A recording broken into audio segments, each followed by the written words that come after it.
ඉතින් කොහොමද ඔයාලට අදත් ඔයාලට ගොඩක් වැදගත්තේ කියලා හිතන කරුණු කීපයක් අරගෙනයි ආවේ.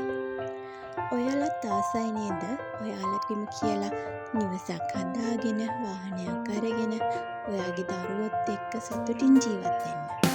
මේ ජීවිතේ අපි ටික කාලෙක ජීවත් වෙන්නේ. ඒ ජීවිතේ ලස්සනට ජීවත් වෙන්න තමයි අපි හැමෝගෙම බලාපොරොත්තු.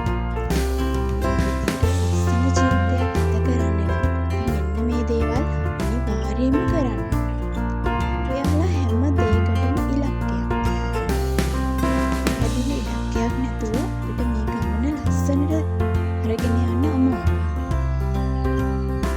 තමන්ගේ හදනවා නම් ඒකට ප්ලෑන් එකක් තියාගෙන කොහොමද අපි ඒ හදන්න ප්ලෑන් කරන්නේ, කොහොමද මුදල් රැස් කරගන්නේ, හැම දෙයක්ම ගැන හොයලා බලලා කටයුතු කරන්න.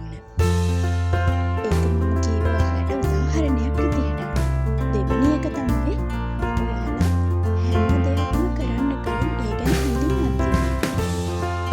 ඒ වගේම හැම වෙලාවෙම හැම මොහොතක්ම හැම තත්පරයක්ම තමන්ගේ දියුණුව වෙනුවෙන් යොදවන්න. හැම වෙලේම තමන්ගේ දියුණුව වෙනුවෙන් මහන්සි වෙලා කාලය කළමනාකරණය කරගන්න. ඒ වගේම තමන් හම්බ කරන රුපියල් 1000යිද ඒ 1000 ප්‍රයෝජනවත් විදිහට යොදවලා තමන්ගේ මුදල් කළමනාකරණය කරගන්න. හස්බන්ඩ් ඇන්ඩ් වයිෆ් වෙන්න පුළුවන්. හස්බන්ඩ් විතරක් රස්සාවක් කරන්න පුළුවන්.